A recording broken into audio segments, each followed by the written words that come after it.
Digimon World 3 is an amazing game for a lot of reasons. But for me, perhaps the best thing about it is its ridiculously fun card game. I love everything about it. There's so much going on here, considering it's just a mini-game within a freaking PS1 game. There are a lot of cards, featuring many of our favorites. And the gameplay itself is simple, intuitive, yet kinda deep as well. Unexpectedly so. Really, the game had no right to be this good. And yet it is. When developers put in the effort to make something memorable, it is very noticeable. When they absolutely do not give a damn, that is quite noticeable too. Here's looking at you, Digimon Time Strangers card game, you piece of literal trash.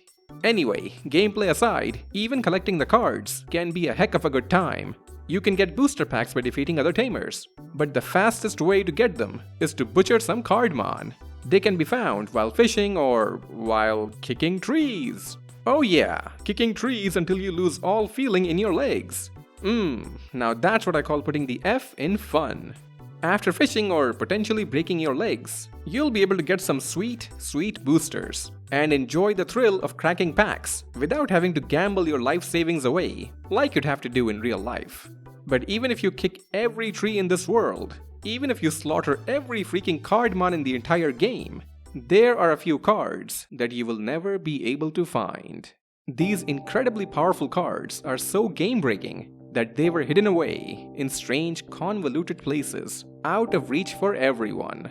Well, except for those who possess the forbidden knowledge required to find them. And today, I'm gonna tell you how to get your sweaty hands on each and every one of them. So get your snacks, your 49 liters of Pepsi, and your decks ready, for we are about to find the secret legendary cards of Digimon World 3.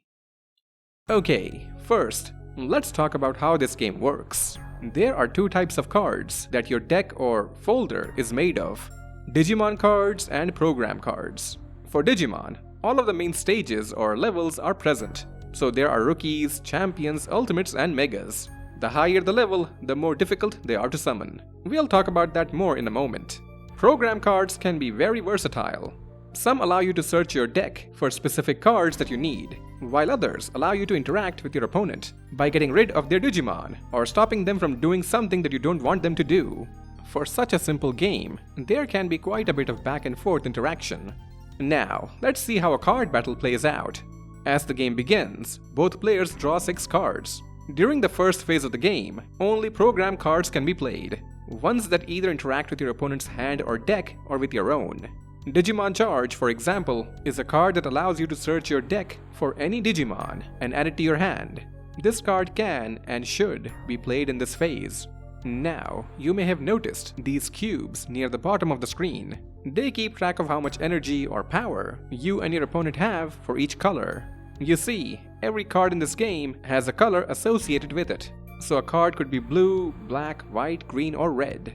There are also brown cards, but they are kinda unique and they don't provide any power. But we'll get to them in a bit. Every time you draw a card of a certain color, you'll get 1 power for that color. So what are these powers used for, you may be wondering? They are used to summon powerful Digimon to the field.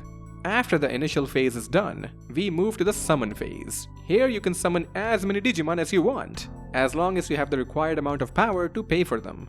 Champions cost 1 power of their color to summon. Ultimate Digimon require 2, and Megas cost 3. Since you get 1 power when you draw a Digimon, then you can see how champions can just pay for themselves. But for Ultimate or Mega level Digimon, you'll need more power from somewhere else. Program cards also provide power, so they can help as they don't actually need any power to function. There are also program cards whose only effect is to provide more power, but I've never really had to use them. After you summon your Digimon, their AP and HP is totaled up, and we get to the compile phase, where both players can continue to play more program cards. There are many that can only be used in this phase, as they interact with Digimon that are already on the field. Your goal is to make sure that your AP and HP is higher. You can play cards that get rid of your opponent's Digimon to lower their stats. Once both players are done, we get to the battle phase. Your AP is subtracted from your opponent's HP, and vice versa. Whoever has more HP remaining wins. That's the gist of it. Pretty simple, right? The game is played over 3 rounds, or sets as the game calls them. I prefer to call them rounds, just like how I prefer to call them decks instead of folders. Any cards on the field are discarded. Any cards remaining in your hand are shuffled back into your deck, and a new round begins. Any unused power is carried over to future rounds as well. If you win 2 out of 3 rounds, then you win the game. Of course, while those are the basics, there are a few more things going on here. One of the most powerful tools you have access to in this game is the combo system. If you or your opponent have 3 or more of the same Digimon on the field, when the battle phase begins, a combo will happen, where a brand new Digimon will be summoned, whose AP and HP will be the combined AP and HP of the Digimon used in the combo. This can literally change everything. Before the battle phase, you might think you've got it in the bag, but if your opponent had a combo on the field that you overlooked, well, you're cooked then. If a 4 or more card combo is created, the summoned Digimon will have bonus AP and HP. Do note that Mega level Digimon do not perform a combo. It only works for rookies, champions, and ultimate level Digimon. One more thing to consider is that draws count as losses for you. If you and your opponent both have the same amount of HP remaining, you lose. Why? Well, because the world is an unfair place, and the odds are stacked against you. And the last, and perhaps the most important thing to keep in mind, is that the opponents in this game don't shuffle their decks before a game begins. They will always play the same cards in exactly the same way every time. This, feature does mean that battles often feel like puzzles that you need to solve, especially when it comes to the hardest opponents in the game. But I don't think it hurts the fun value of the game in any way. With all that out of the way, let's talk about the different colors in the game. The Digimon themselves have no effects, so color identity is pretty much defined by the program cards available for each color. The thing is, the primary colors don't really have too many program cards, so each color outside of a few notable cards kinda feels the same. Still, if I had to describe what they do, then red is focused on doing damage, with cards that directly hurt the opposing Digimon's HP. Green includes cards that increase the stats of your Digimon, or to get back cards from the discard. White is also focused on boosting stats for the most part. Blue and black are the main control colors, allowing you to mess with your opponent's field or hand. The blue card, Freeze Bug, is a staple. You'll always want to run 4 copies of it, as soon as you have 4. It allows you to counter a program card, and that is an invaluable effect. These 2 colors overall can be considered the strongest out of the 5, as they both have a couple of staple cards to offer. But we'll talk about the rest of them when we get to the deck building section.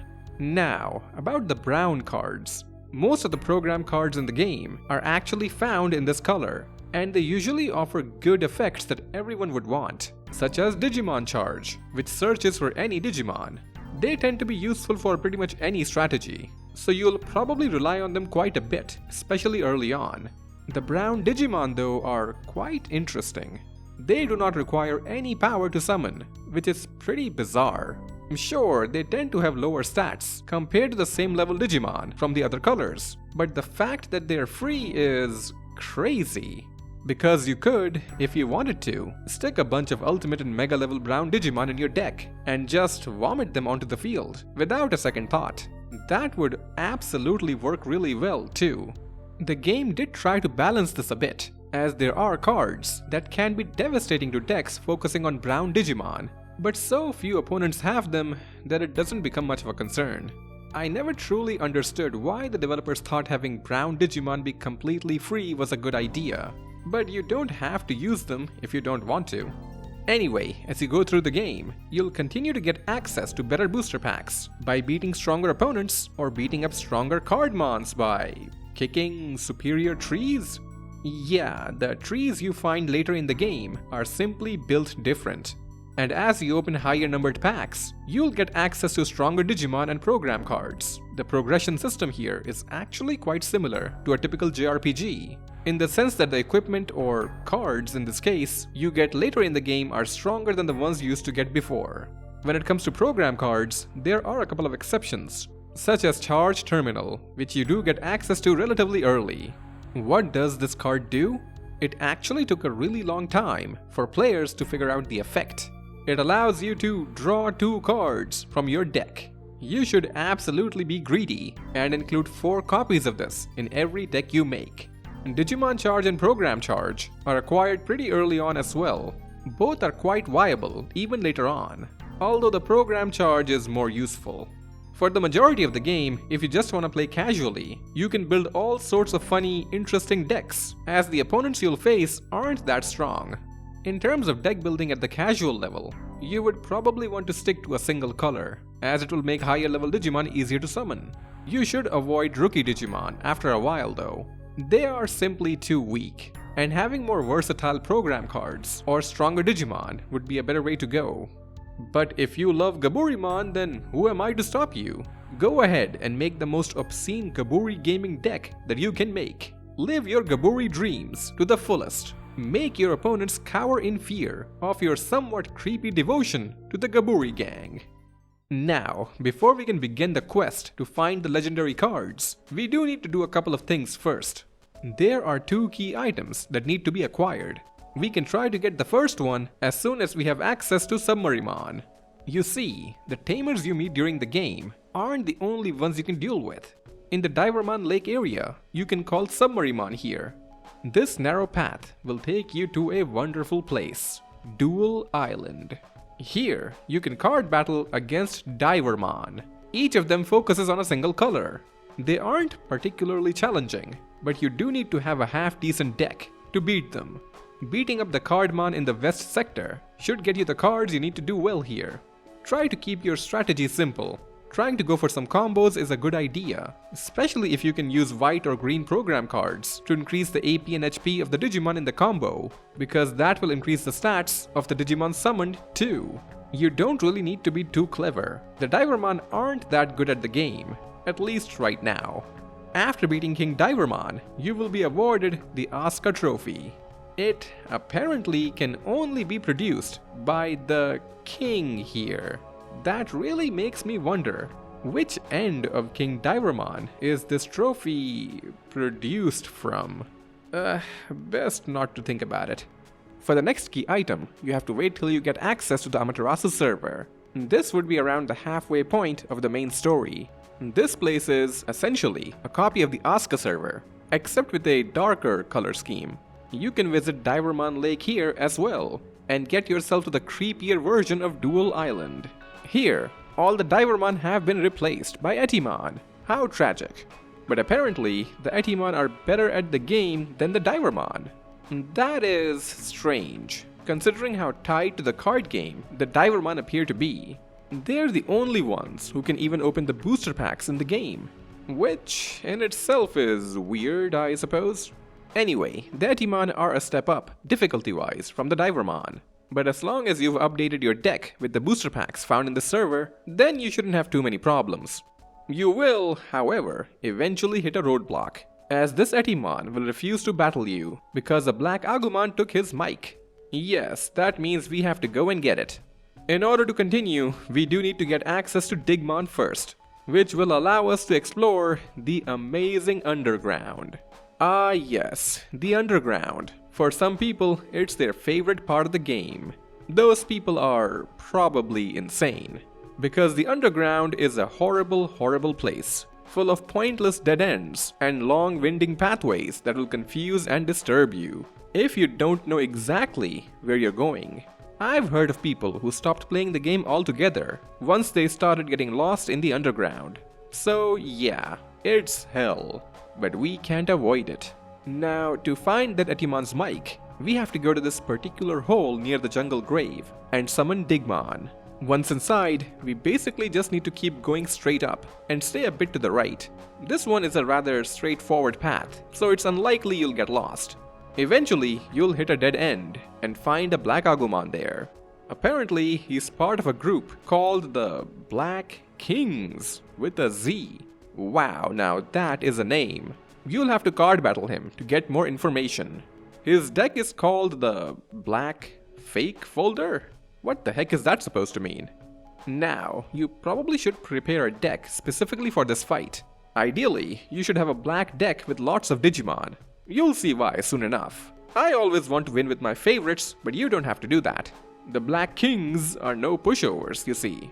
During the first round, Black Agumon will have 4 freaking Vicious Hackings and 2 weak champions in his hand.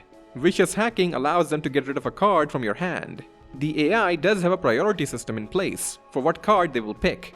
Cards like Freeze Bug and Vicious Hacking have a very high chance of getting picked off like this. But here, they will essentially make sure you don't have any Digimon left to play during the summon phase. This might seem difficult, but all you really need is a hand that either has lots of Digimon or Digimon charges or even charge terminals, which will allow you to draw 2 more cards from your deck. In any case, you do need a reasonably good hand to win this round. Round 2 is when you will be really glad if you have Black Digimon in your deck. This time, Black Agumon has 3 Chaos Viruses in their hand. This card can destroy any non-black Digimon. But if you only have Black Digimon, then you'll be fine. If you also have a way to deal with the Devimon here, because they have a way to get 3 of them onto the field. Now, I had a lot of trouble in this round, mainly because my deck couldn't deal with the Chaos Viruses. I did get rid of the first 2 Devimon, and while it was pretty close at the end, my Shell Numemon couldn't get the job done, so I had to play round 3. And round 3 is kinda bizarre. I had a handful of pretty strong Digimon and a Chrono Balance. This card makes it so that both players end up with 3 cards in their hands, by either drawing more cards if they have less or discarding excess cards. I thought about it for a while and decided to throw my Digimon onto the field first, and then use Chrono Balance. Black Agumon went with a singular Devimon to start with, and here is where things got weird. When I used Chrono Balance, he discarded a bunch of Lady Devimon that he could have easily summoned to the field, but didn't for some strange reason. And then Black Agumon just passed. What the monkey? They still had 3 cards in their hand. Well, I won? Maybe they freaked out when they saw that I had Chimeramon on the field. They can only be found on the 99th floor of Terra Domain after all, or so they say. Well, anyway, I'll take the win. Afterwards, we learned that the Black King's leader has the mic, and now we gotta go and find him. Yay! To find the leader, we have to go to the Central Park area of the Amaterasu server. There is a hole near the gym here, where we have to call Digimon. This path is quite a bit more maze-like, and it'll be quite easy to get lost here if you're not careful. Basically, we have to go down, then towards the right and down again, then move towards the right side and go up, move all the way to the right side again and down, and towards the right one more time and go up twice. This really is the essence of the underground, and if you were to lose your way here, you might find yourself just loading your save file instead of trying to get out. Heck, I got lost here for a while myself. But you have Editorman here to help guide you. Aren't you glad about that? Well, here we are, with the Black King's leader. He doesn't care about the mic, but we still have to duel him though. Round 1 is relatively easy. They're gonna summon a bunch of Patamon to the field and try to do a cool combo. But if you have any Digimon removal at all, then getting rid of even a single one will be more than enough to slow them down. Round 2 though is a very different story. They've got a total of 7 Angemon that they can bring out to the field and then get their stats up too. You will need a whole lot of removal or freeze bugs here if you intend to win. I tried my best, but my Gaburi Gaming did not get the job done this time. Summon Angemon is one of those really busted cards. No other summon card in the entire game can summon 2 Digimon with stats like that. Round 3 is actually quite similar to the one we just played with the previous Black Agumon, and here we see what the plan there was supposed to be. They start with a champion, like the Devimon from before, and then try to summon the ultimate Digimon in their hand using Scramble Up, which is a card that can cheat out any Digimon in your hand onto the field without using any power. The thing is, they have a ton of power to work with, so they don't actually need to do this. Last time, we messed with the AI by using Chrono Balance. The AI probably valued Scramble Up as a more worthy card, but then they had no targets for Scramble Up, so Lamau. Here, I made sure to stop the last summon, which meant I still had the superior numbers on the field. Now that's what I call GG gaming. With that done, we get Atimon's mic. Great! Now we can continue the actual quest. All you have to do now is go back to Duel Island on this server and beat up the rest of the Atimon.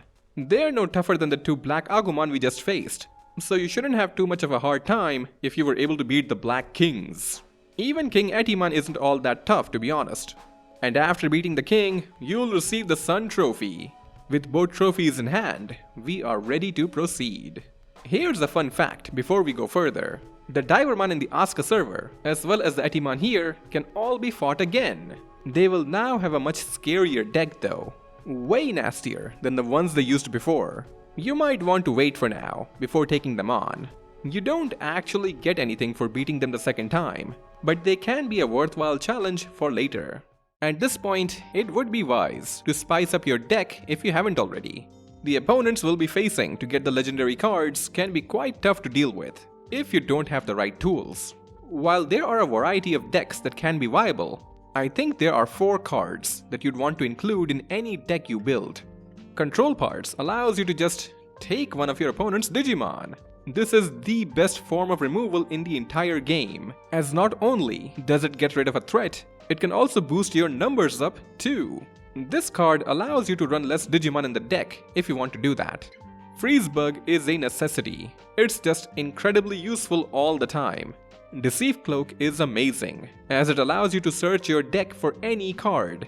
It can get you an answer to anything that you need to deal with. Vicious Hacking is a disgusting card, but one that can win you games when used at the right time. Taking away a key card from your opponent's hand can often just mess up the AI completely. Of course, no deck can be complete without 4 copies of Charge Terminal. You know what it does by now, right? It allows you to draw 2 more cards. Adding in some Digimon removal can be a good idea too. So cards like Eclipse Undo and Chaos Virus, which can handle anything but black Digimon, are pretty good choices. More searching options like Digimon Charge or Program Charge can be good, if you have them. Trade Charge is a weaker version of Deceive Cloak, but still viable to get you that one card you need to win. The most obvious option for Digimon would be the brown ones, as they can be summoned for free. It doesn't really matter how much HP you have, as long as your opponent doesn't have more, right? But even though there are brown cards, which are arguably better than the Black King Numemon, you know me. I have to go with the fancy Numemon. Now, I don't want you to get the idea that you absolutely need 4 copies of everything I'm talking about. I'm only trying to say that these cards would be quite helpful, and if you happen to get them from booster packs, then you absolutely should consider running them. The best booster packs are found in the Amaterasu server, especially while fishing in the North sector. In any case, there are a lot of decks that can function perfectly well. If you don't want to use brown Digimon, then running a white deck centered around Angemon can be very effective too. Even a blue deck can be quite good, as there are a bunch of really good blue program cards already, so blue power would be easier to get. Black decks can work as well, especially ones centered around Devimon, as you get access to summon Devimon in black, and you have like 4 different black program cards that are really good. Green and red are harder to utilize, as their program cards aren't that useful. But if you're a fan of red or green Digimon, then go for it. It's always more fun to try and win with the cards you really like after all. Here's one of the decks I'm going to use. The one I showed off earlier is from a different save file. On this one, I don't have 4 control parts or deceive cloaks yet. If I find more along the way, I'll add them to the deck. But like I said, they're not required to win. Well then, with all of the prep work done, it's finally time to go on the hunt for the secret legendary cards. There are 15 in total, and wouldn't you know it, 10 of them are hiding in the underground. Oh boy, that's gonna be a whole lot of fun, huh? So let's tackle the underground first, shall we? And for our first legendary card, we'll need to go to Boot Mountain in Asuka server. The hole we need to dig into is near the entrance to the Snow Mountain area. Once inside, we need to go down, then down right, and then go upwards. There are a couple of other pathways going around, so try not to lose your way. Here, we will find a Black Agumon. 5 of the legendary cards are held by Black Agumon, although I'm not sure if they have any affiliation with the Black Kings. We are going up against the level 92 Energy Revolution deck. Fancy name. In round 1, I'm gonna show you the most meta, pro gamer move that you can do in this game. I play Vicious Hacking, but my opponent counters it with Freeze Bug. I actually have a Freeze Bug in my hand, so if I use it on my opponent's Freeze Bug, my Vicious Hacking will go through. Up to a maximum of 3 cards can be chained like this, with the last card in the chain activating first. So when going first, I can ensure that I get my program card's effect off, as long as I have a Freeze Bug in hand to counter my opponent's Freeze Bug. Pretty nifty, right? I call this Freeze Bug Gaming. Anyway, I got rid of the Chaos Virus, which could have been a problem. And here, control parts played a big role, as you can see. My second Freeze Bug took care of the summon card, which meant round 1 was mine. On to round 2 then, and this Black Agumon starts off with Rusty Dust, which is a very problematic card for brown Digimon. Also, it's worth keeping in mind that it's highly likely that our opponents will always have at least 1 Freeze Bug in their hand per round, and that's why our own bugs are so valuable. I made sure that they couldn't draw any more cards. Then, they brought out their legendary card, Anti-Power.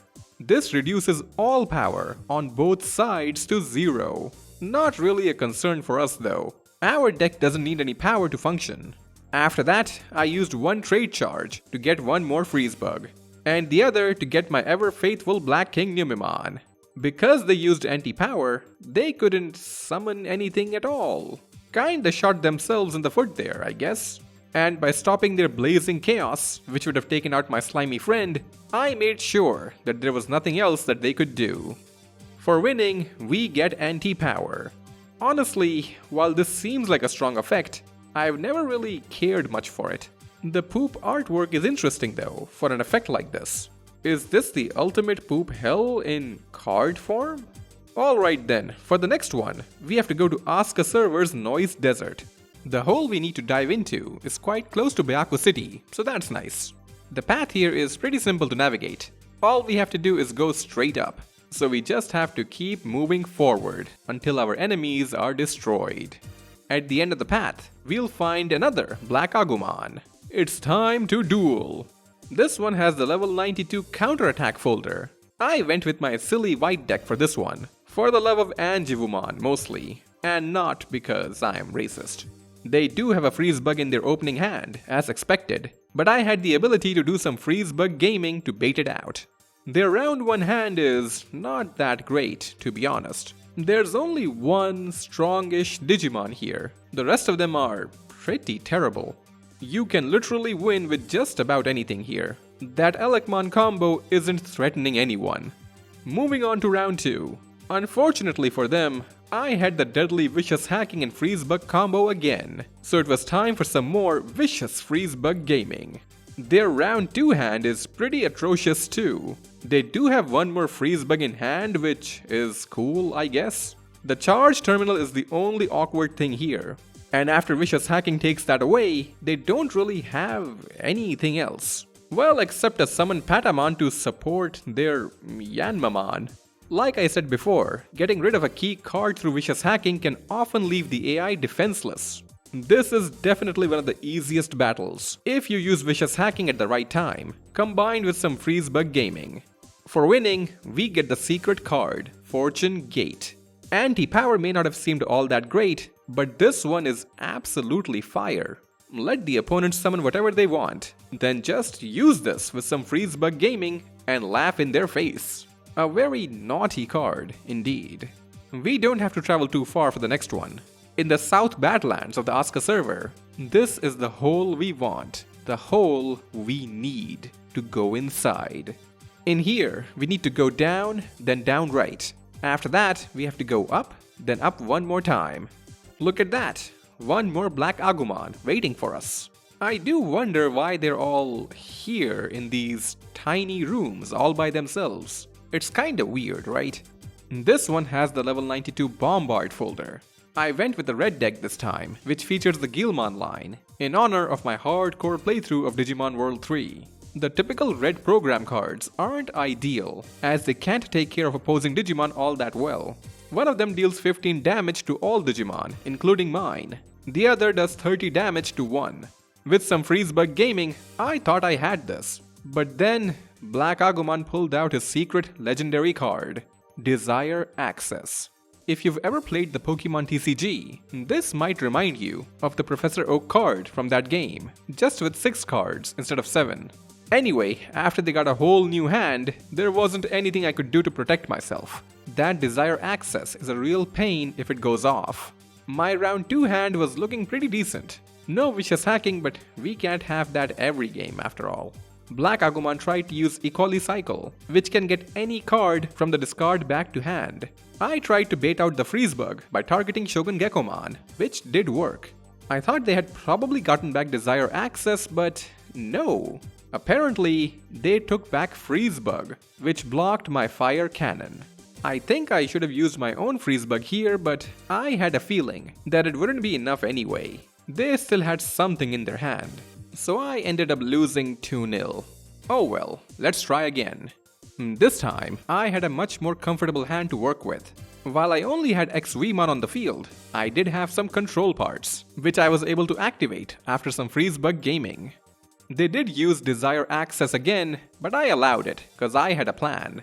Right after they drew their new hand, I used Chrono Balance to get their hand down to 3. I also got a Vicious Hacking into my hand with a trade charge.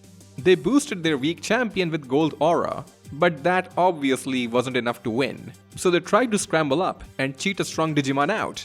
But unfortunately for them, I took that Digimon away before they could use Scramble Up. I feel like I earned that round, don't you?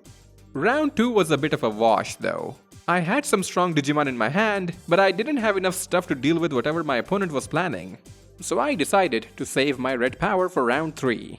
And that did turn out to be the right call. I had the full champion to mega line of Guilmon in hand, along with some nice program cards.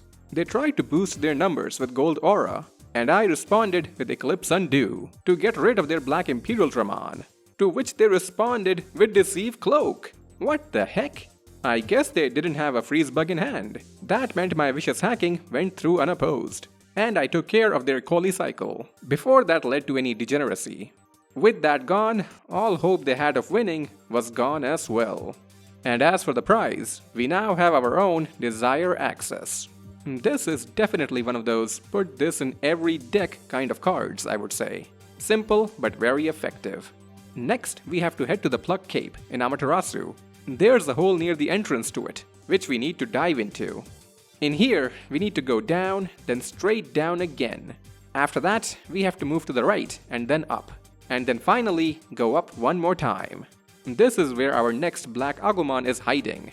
This one is carrying the Disappearing folder. I went with White Power again, and started with a very sweet hand.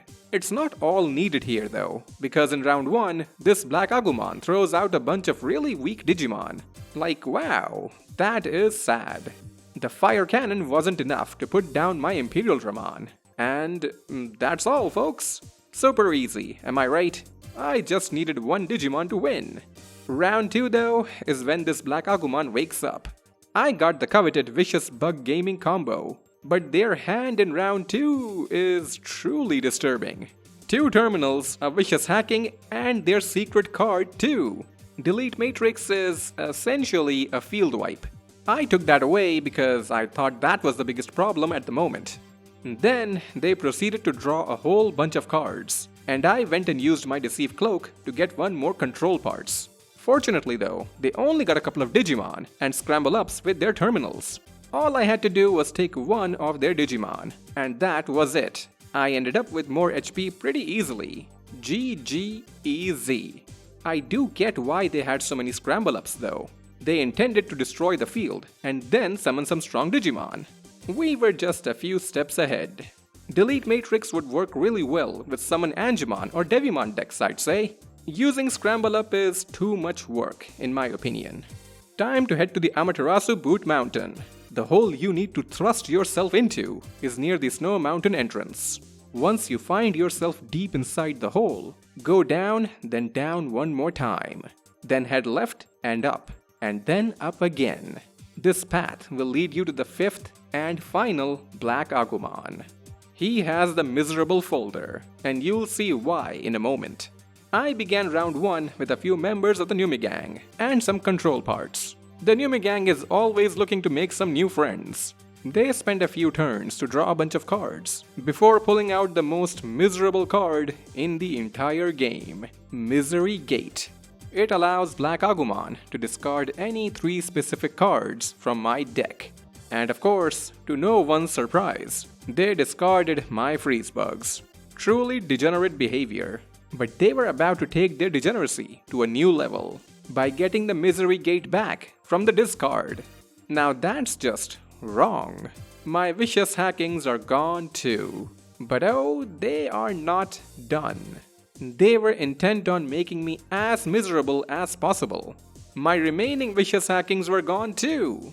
Wow, so much fun. After the summon phase, they only had a couple of weak Digimon on the field. I thought, oh, maybe they'll use a stat boosting card? Maybe they had removal? Well, no. What they had was more Misery Gate, taking away even more of my valuable program cards. Wowie zowie, this is the dirtiest card battle I've ever had. And that's it. They had given up on the round, I guess, and only cared about destroying my deck as much as they could. Unbelievably filthy, but I do have to respect it in a way. In round 2, they immediately go for the Ecoli cycle again, and I knew what was about to happen, so I went and got my last control parts from my deck before Misery Gate activated. Of course, it took away all of my remaining Black King Numemon, but I still had some regular ones. Then I used my terminal to draw some Eclipse Undos. Perfect. Black Agumon did summon a couple of strong Digimon, but I had a lot of answers in my hand. They did not use their freeze bug on my Eclipse, but they did try to stop my control parts, so I had to bring out some control parts gaming to get around it. The Numegang had a new friend, and Black Agumon did not have any more answers. The only thing it had left was misery, and that was not enough to win. At the end of the day, this was a very entertaining duel. As far as Misery Gate is concerned though, I am not a fan of it in any capacity. I don't think I've ever used it in any of my playthroughs. It's just not my thing. But if you want to build a deck around it and spread misery everywhere, then be my guest. Moving on, for the next one, we have to go to Snow Mountain in the Asuka server. There's an inn here, and behind that inn is the hole we are looking for. In here, we need to go down, then down again, then go right for a bit, and then up. Up again, up from the right side, and finally, up one more time. Kinda crazy, right? But that's the underground for you. It's a whole lot of nonsense, but we just have to deal with it. And who do we have here? Why, it's a Numemon! Well, everyone knows that they are amazing card gamers, so it's no surprise to me. I wonder if the Numemon in this game are related to our old friend McLean in some way. This Numemon has the Dark Evil King deck. Oh, very intimidating name. My hand was kinda iffy, so I used a Deceive Cloak to get a terminal. And Numemon, in response, brings out Desire Access. Wow, they just have a secret card like that for no reason. I could have countered it, but I thought, hey, it's the first card they've played, so it's not like they've gained an advantage so far. I also liked the fact that they did not have any blue power even after the draw, so no freeze bug. Nice. But this Numemon also wanted to spread some misery, just with a weaker version of Misery Gate. Still not cool though. They then went for a Deceive Cloak, but I wasn't about to let that happen. No sir, no searching for you. After the summon phase, Numemon did have the advantage, but I still had an Eclipse Undo in my hand, which took care of the biggest problem on the field. They did have a summoned Devimon in hand as their last card, but that wasn't enough to get their stats above ours. Round 1 was a nice and easy win. Round 2 was a bit more problematic. My hand wasn't that great to begin with. They did have a lot of useless black power cards in their hand this time. Its only effect is to increase black power by 1. Still, I wasn't super confident, so I sent out a lone Growlmon out there. I knew this round was gone, so I saved up the power for the next round. In round 3, they, once again, tried to spread a bit of misery by discarding more cards from my deck. But I didn't have any ways to draw more cards this round anyway. And here, we finally see their legendary card in action. Creepymon, or Daemon, depending on what you want to call it. Creepymon has chonky stats, that's for sure. I baited out their freeze bug by trying to get rid of their Armageddon. They did not realize that the Eclipse Undo wasn't the real threat. Now that's what I call some GG gaming right there. They did try to summon a couple of Devimon to the field, but Creepymon had boosted our stats way too high for them to be a problem anymore. One more completely earned win. Numemon hands over the Daemon card as our reward, even though the game calls it Creepymon. Whatever. Creepymon is probably the strongest of the legendary Digimon cards, in my opinion, simply because it is very easy to meet the requirement to get it to 99 AP and HP. Do keep in mind though that these legendary cards have a higher cost than normal Mega Digimon, but Scramble Up could cheat it out, and this one is definitely worth it.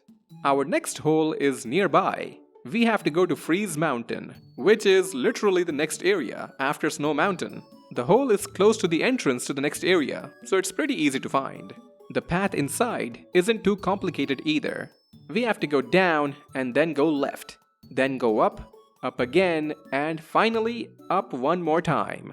This is where our next Numemon friend is waiting for us. He's got the Shining Empress deck, which is a very cool name, I will admit. I did have a good hand to start with, and things only got better as my terminal got me my third XVmon.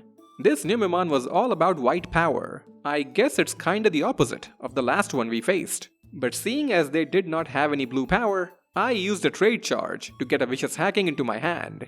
And that was probably the right call, cause this one had a Desire Access in their hand too. But unlike the previous one, they were saving it for later, I guess. I finally had a combo on the field, and just to make sure that I had the win, I eclipsed the War Greymon. With that done, Pale Dramon was summoned, allowing me to win round 1. My round 2 hand was kinda cracked, honestly. 2 Vicious Hackings? Yes please.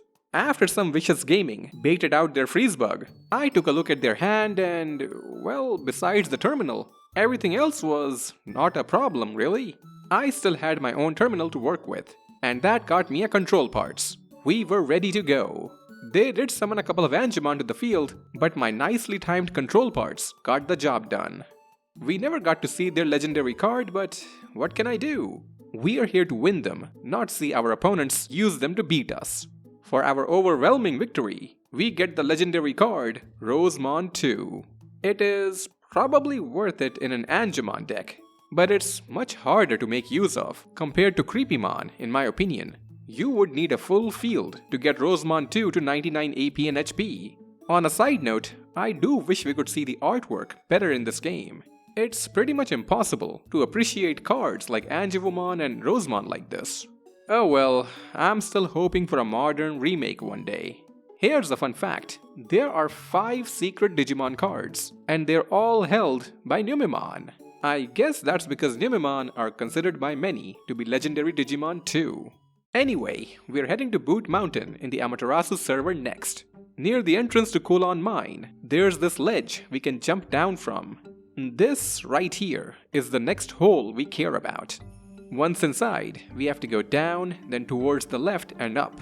Up one more time, and we'll run into our next Numemon friend around here, a bit to the right side. He's got the King of the Forest deck, which is a primarily green deck, kinda expected from the name.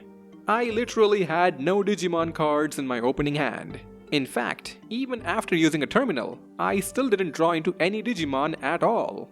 No problem, the Numemon typically don't have a freeze bug in their opening hand, which makes them very susceptible to vicious hacking. Griffinmon is their legendary Digimon, but I left it alone for the moment and took out their other Mega level Digimon. I did that because I had another vicious hacking in my hand. It's very naughty, I know, to make them discard their 2 best cards, but I don't think I will lose any sleep over it. I got my old friend Black King Numemon to my hand to show them who the real king is around here. They still had enough AP to force a draw, which isn't a good thing for us, so I gave my king a bit of a boost. That was more than enough. Round 1 was mine. My round 2 hand was looking pretty dang hot. Shockingly, Numemon did not have a freeze bug in this round either. My goodness, that is not good at all for them. In fact, this is an absolutely terrible hand. I did allow them to get Griffinmon onto the field, but only because I wanted to take it for myself. They had no way to protect it, and no way to deal with it either. This was the most Unga Bunga deck so far. Well, I guess we'll take the Griffinmon then. This is actually a straight up superior version of Creepymon, who got 10 times the number of cards in Trash to AP and HP. But Creepymon isn't the superior color for deck building, so there's that. Next up, we have to make a quick trip to the nearby Freeze Mountain. We'll be digging into this hole near the path leading to the next area. In here, we're gonna keep it very simple and keep going south until we do it 3 times. It doesn't get much simpler than that, I would say. This is where we will find our next Numemon. This one has the apparently red-focused Fire Guardian deck. I went in with sort of a red deck myself. My hand was full of freeze bugs and red stuff. Not ideal, but okay. And my opponent, out of nowhere, brings out Black Remove? I mean, sure, I don't care about that, but why? And Black Remove was followed up by Blue Remove. This is absolutely not what I was expecting. And after Blue Remove came White Remove. This Numemon hated all colors or something. What the diddly is this, seriously? And not just 1, but 2 red removes. Wow, whoever designed this opening hand should have been the one removed. This was the most bizarre round I've played so far, but I knew what they were planning to do. After all that color removal, they tried to play Chrono Balance to draw some cards. Well, they had no freeze bugs, so I said hell no. And that's it. Lamau. My Guilmon was able to handle things on his own. 3 AP and HP. That's all we needed. Yeah, this Fire Guardian ain't guarding no one like this. Saving a bit of red power was the right call too, as I drew into 2 Gallantmon with enough power to summon both of them. But first, I hacked into this Numemon's hands and found, well, at least they were trying this time. And they do have their legendary card in hand too. But that program charge could have been a problem, so I took it away. And considering that this is called the Fire Guardian deck, they had very little firepower to even summon everything in their hand. That Griffinmon was looking quite depressed, and that depression only got worse, as Numemon used a couple of Flame Gatlins. Flame Gatlins hurt everything on the field. While our Digimon weren't affected that much, Numemon did end up knocking out his only Digimon on the field. This entire duel was kinda insane, and this was a proper ending for it. Well anyway, Griffinmon is a better version of Rosemon 2, sort of. While Rosemon 2 only benefited from her own side of the field, Griffinmon gets a boost for everything on the field. I'll still go for Rosemon though, if only for the waifu value. For the final secret Digimon card, we need to make our way to the North Badlands West. There's a bridge here that we need to cross in order to find the next hole. Summon Digimon here to tear this hole apart. The path ahead is very straightforward. We have to go up and towards the left a bit. Our final Yumi friend is waiting at the end of the screen. Break that block to assert dominance. This Numemon has the Fairies of the Sea deck. Surely they are packing a couple of freeze bugs in this one. And I was right, but I had prepared for it. With some freeze bug gaming and what the hell is this? Why are there 2 Black King Numemon here? Are they also the Fairies of the Sea? Well, their legendary card is dependent on having a big hand, and I wasn't gonna let that happen. They decided to not summon the Marine Angemon at all, which was smart, I suppose. But they were not ready for the amount of white energy that I was about to bring to the table. Those Black Fairies of the Sea were on the wrong side, and were simply no match for such overwhelming white power. In round 2, they did nothing except summon Marine Angemon to the field, which still didn't seem all that strong. It did have better numbers than my side though. They tried to stop my Eclipse Undo, but I had one more in my hand to send that fairy flying back to their hand. Numemon wasn't happy about that, so he threw it right back onto the field. I decided to keep it as simple as possible and used my gold aura to boost my stats. And from here on, Numemon desperately tried to power up Marine Angemon by drawing as much as they could. The greed was on full display, but even after a bunch of draws, the stats were not high enough. I wonder what they were actually drawing into. Surely they could have played something? This was a very weird duel. Marine Angemon is easily the worst legendary card. Its effect is reliant on having a big hand, but you don't want to do that in this game. Even with 6 cards in hand, it still wouldn't reach 99 AP and HP. Unless this Angemon is your waifu for some disturbing reason, I'd say avoid it entirely. While Marine Angemon may have been a disappointment, the final 5 secret cards are probably the strongest of them all. Except maybe Fortune Gate, cause that is basically an insta win button. Anyway, there is one special program card for each of the 5 main colors, and they are all insanely busted. We can finally leave the underground behind, as the individuals holding the last 5 cards are humans, who are hiding in plain sight in the overworld. But they won't card battle you, unless your Digimon have very high combined charisma. It's a baffling requirement for a card game, but what can you do? Side note, even during the normal course of the game, your Digimon's charisma does determine whether human tamers will card battle you or Digimon battle you. And as far as card battle is concerned, most of them have stronger decks that they only bring out if your Digimon's charisma is high enough. It's a strange situation. Why do they care about how cool my Digimon look? If you're having trouble with your Digimon's charisma, you can buy charisma chips from the Amaterasu black market, which is available near the end of the game. One more thing, the human tamers aren't stronger than the Numemon and Black Agumon. In fact, they are far easier, as far as I'm concerned. So if you were able to beat the monsters of the underground, then you won't have too many problems with the humans.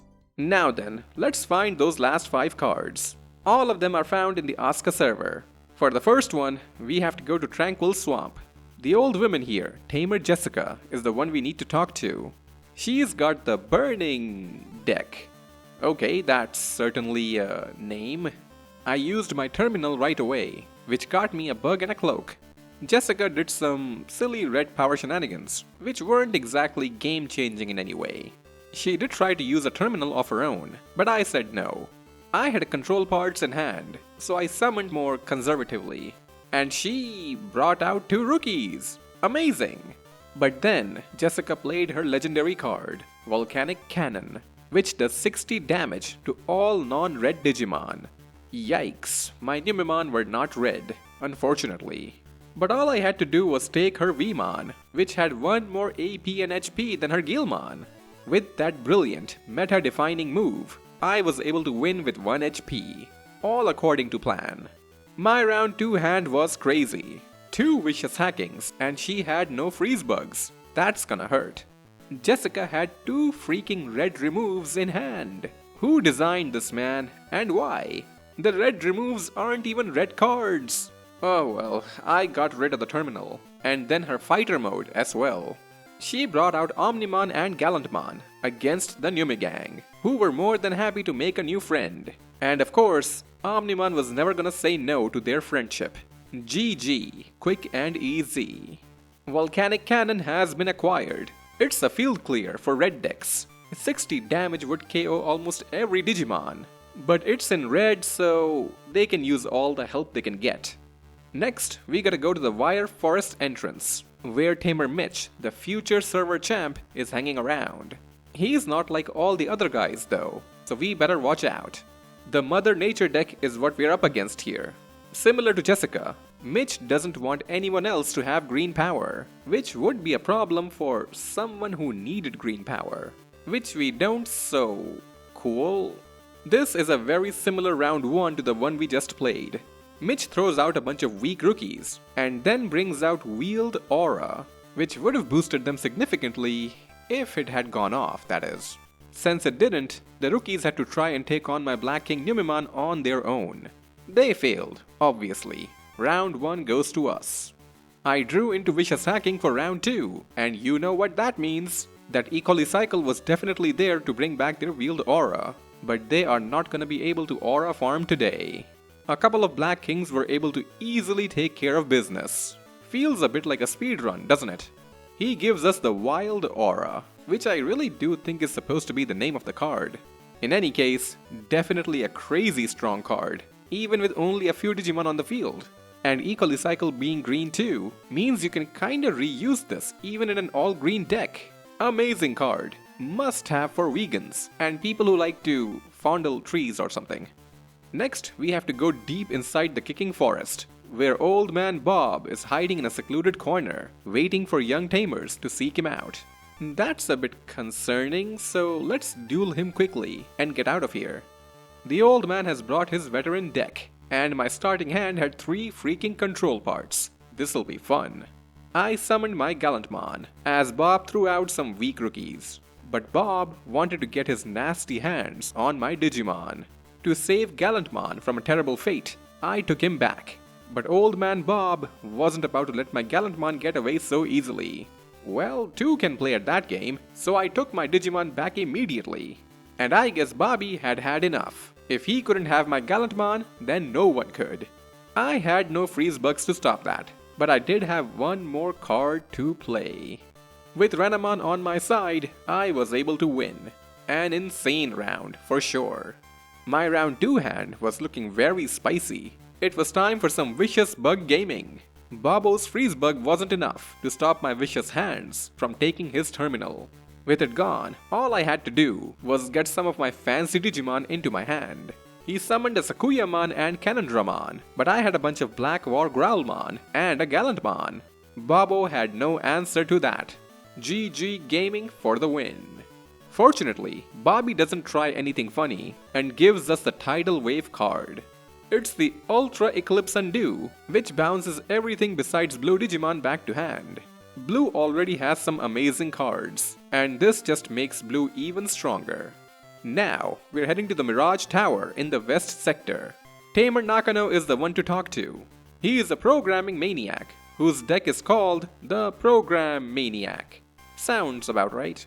I actually got a Guilmon with my Digimon charge, because I needed the power to summon the Gallantmon and Wargrowlmon in my hand. Funny plays are okay sometimes. Like the previous human tamers, Nakano goes for a terminal, but it is blocked. And without that terminal, Nakano's hand is awful. I think I may have gone a bit overboard. Those poor rookies got absolutely hammered into the ground. And my round 2 hand was very spooky. 2 terminals and a vicious hacking. Oh boy. Nakano had his legendary card in hand, but it went straight into the trash. As Nakano continued to try and remove my white power, which never even existed, I filled up my hand with a lot of cool things. Although it was absolutely not needed, I wanted to try out a legendary card for myself for once, just to see what it felt like. And boy, it felt real good. That Paladin mode did survive, but not for too long. Nakano's field, along with his hopes and dreams, were burned to ashes. The secret card, Sacred Spear, is ours. Sacred Spear destroys all non-white Digimon. I wonder what this card is trying to say. Well, if you have a white deck, then this card is right for you. And that brings us to our final legendary card. In the Kulon Mine, we'll find Tamer Mitaka, the one who is holding that last card. He has the Veteran Program deck. Alright, let's see what the Veteran has in store for us. He starts off the same way as the others who came before, except this one is messing around with black power. But don't be fooled, he's got the nastiest card in the entire game in his opening hand. Darkness Gale is devastating for everything besides a black deck, but it's a good thing I had a freeze bug in hand. If they had one too, then we would have immediately lost. But we came prepared, and their pitiful looking Digimon could not stand up to even one of mine. Moving on to round 2. I used a cloak to get my vicious hacking, and took a peek into their hand. There were certainly some nasty things in there. I discarded the vicious hacking, and when they tried to use Darkness Gale, I blocked it with my bug. They summoned some very spooky looking black Digimon, but it was already too late. Even though they got rid of my Gallantmon, I had already taken 2 of their best ones. And with that, it is done. The last, and perhaps the most disgusting, legendary card is now in our hands. Darkness Gale is straight up toxic. Black decks did not need a broken card like this, but they can definitely make use of it. And there we go. we have acquired every secret card in Digimon World 3. As far as I know, you can only get one of these cards each. You might be wondering, well, are there any tough opponents left in the game? Ones I can actually use these against? Well, the updated Divermon and Etimon can be quite challenging. But if you're playing the PAL version of the game called Digimon World 2003, then you're in for a treat, because in the post-game, you will be able to take on the final version of Dual Island, where the ultimate card fighters are waiting, including the current champion. Here's an interesting fact. The decks used by the card fighters here tend to have the same names as the decks used by some of the characters who were holding the secret cards. Weird, huh? In addition, you can also play against your in-game friends, like Teddy and Lisa. Teddy especially has a disturbing deck, which will provide a very substantial challenge for you, if that's what you're looking for. And if you missed out on any of the secret cards before the post-game, you can find them in the underground. Anyway, which one was your favorite? Are you gonna build a deck around Misery Gate? Or are you a reasonable, decent human being who will ignore it entirely? Do let me know everything in the comments. But you know what? As much as I love this card game, I can admit that it does have some flaws. There are too many broken cards and, too few strategies that work in the late game. If this game did exist in a physical form, those flaws would have to be fixed. It's just too bad that it doesn't, right? Well, what if I told you that I could help fix that? Maybe we'll talk about that next time. Until then, take care, stay away from Tamer Bob, and I'll see you all soon.